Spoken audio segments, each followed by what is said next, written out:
Hello and welcome to Mind, Body, Sleep, the podcast for anyone out there who wants to understand and recover from insomnia using a holistic perspective. I'm Beth Kendall, your host. Let's get started. Hello, everyone, and welcome back to the podcast. My name is Beth. I'm a sleep coach for people with insomnia, and I'm so glad you're here with me today.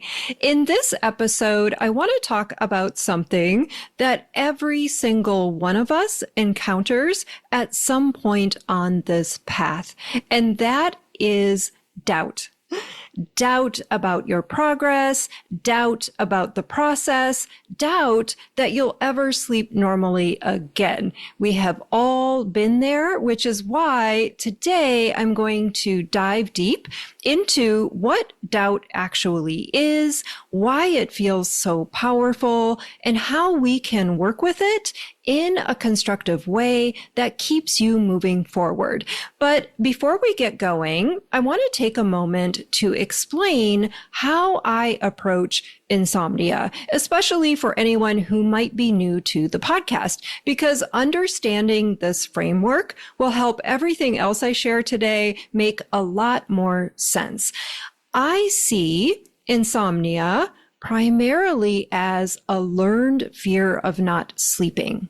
You might hear me call it sleep anxiety, conditioned arousal, or just plain old hyperarousal. But they all point to the same thing, which is this mind-body loop that's running on repeat and creating a hypersensitivity to anything that might affect sleep.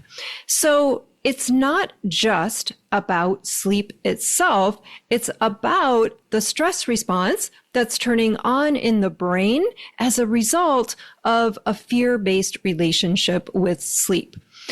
If you want to learn more about my approach, I'll link a few key episodes up for you in the show notes. Okay, so with that context in place, let's get back to today's topic, which again is all about doubt. If you've been struggling with insomnia for a while, you've probably felt moments of hope followed by sudden feelings of what if? What if this doesn't work for me? What if my brain is too broken? What if I'm the one person who can't be helped? All completely normal thoughts, and I'd be very surprised if you didn't have doubts, because it's just one of the ways our brain tries to keep us safe.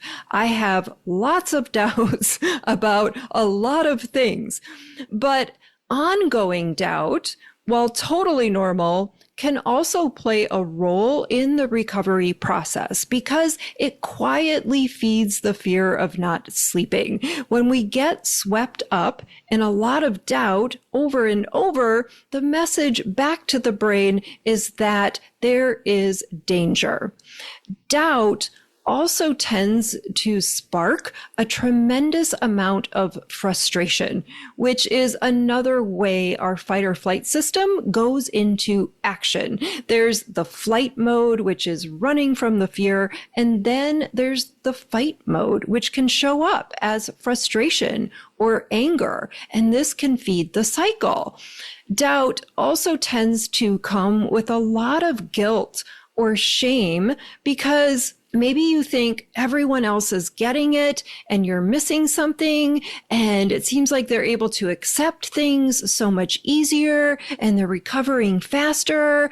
And you feel like there's something fundamentally wrong with you that you're having these doubts, which can add another layer of pressure onto the situation. But here's the thing, you guys, doubt is a signal, but it's not a truth. When we're feeling doubt, it's generally rooted in fear, and doubt is just one of the many disguises that fear likes to take when it's trying to get your attention. If you were to think back over the course of your life and all the things you've done, you probably had some doubts along the way, especially when it was something new or unfamiliar. And that's just a sign of a fully working brain. brain. Let's simplify doubt into two categories because not all doubt is the same. The first category is what I call solvable doubt. And this is the kind of doubt that just needs more information. So it's fixable and answerable, which makes it a lot more tangible. For example, if the doubt is, what if I have sleep apnea? This is the kind of doubt that you can solve because you can get a sleep study and figure that out. Whenever there's a solvable doubt at play, I always recommend getting it figured out because just crossing something off the list can give you a lot of peace of mind and allow you to keep moving forward. I think one of the reasons I so readily accepted that insomnia was a mind-body condition at the time that I did was because I had already checked everything off the list multiple times.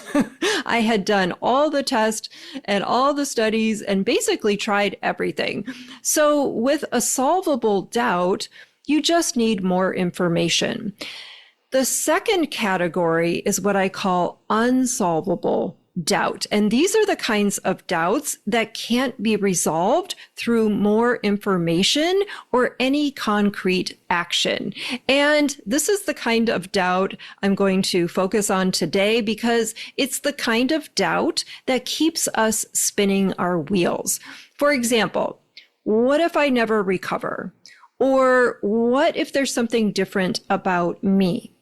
Most people get stuck trying to solve unsolvable doubts as if they were solvable. We start looking for certainty around a doubt that is based strictly on possibility.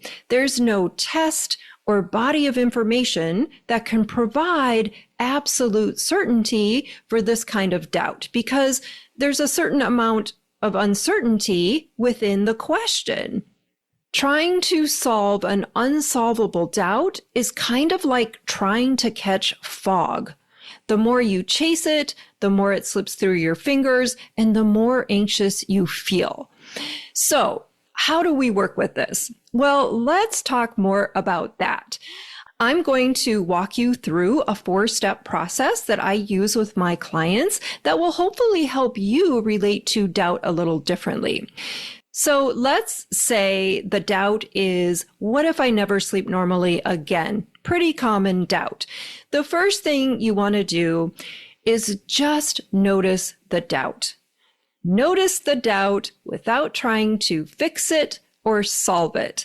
So no Googling, no reassurance seeking, because remember, no amount of information is going to solve an unsolvable doubt. When we start going down the rabbit hole of trying to solve the unsolvable, it's like playing whack-a-mole. You might find a sentence somewhere on the internet that makes you feel better for a while, but the mind will just latch on to another doubt, and then you're back in the rabbit hole trying to catch the fog again. So step 1 is just noticing that you have the doubt.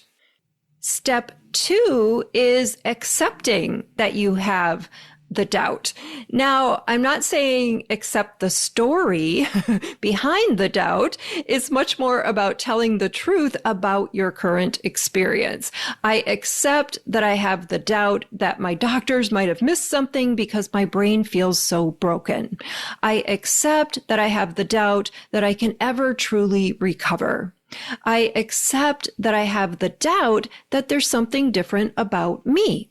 We're just throwing it all out there and being honest about what's happening in your brain.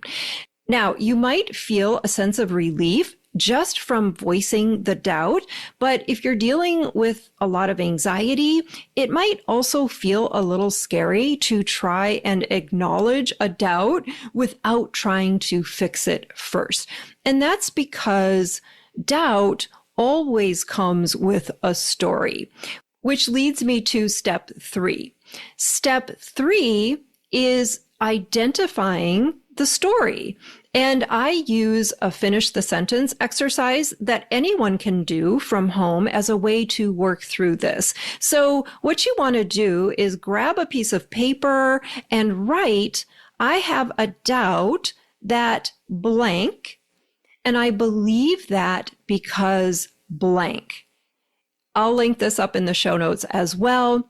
But if you write out, I have the doubt that I'll never recover, and I believe that because I've read horror stories on the internet about people who haven't recovered, and I've had insomnia for a long time. So a couple of different stories going on there. But this is how we understand the evidence the mind is holding to support the doubt, so we can decide how true it is for us. The interesting thing about the brain is that it loves to cherry pick evidence that supports the doubt. It will conveniently ignore whatever progress you've made and find all kinds of reasons to dispute all the recovery stories out there in favor of the doubt. That's just what our brains do. No biggie. So it's not about battling the story or trying to get rid of the doubt. It's more about seeing the doubt for what it is and observing it without becoming it. At the end of the day, it's just a story. And while those stories can feel so incredibly real in the moment, once we start to see them for what they are, they begin to lose their grip. The fourth and last step in this process is simply accepting that you have a doubt and moving on. I accept that I'm having this doubt and I'm going to let it go. I accept that I'm having this doubt and I'm going to let it be there while I move forward. You're always welcome to use my personal go-to, which is, isn't it interesting that I have this doubt? So again, the recovery process isn't about eliminating doubt. It's about changing how you relate to it and moving on with your life anyway.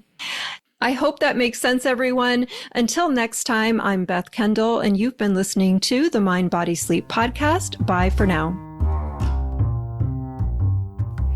Thanks for being here today. If you love what you heard on today's episode, don't forget to hit the like button and subscribe to the podcast. And if you need more support with your sleep, join me in the Mind, Body, Sleep Mentorship. This 3-month one-on-one program will transform your relationship with sleep so you can get back to living the life that you love, free from the fear of not sleeping. Head on over to bethkendall.com for more details. I'll see you next time.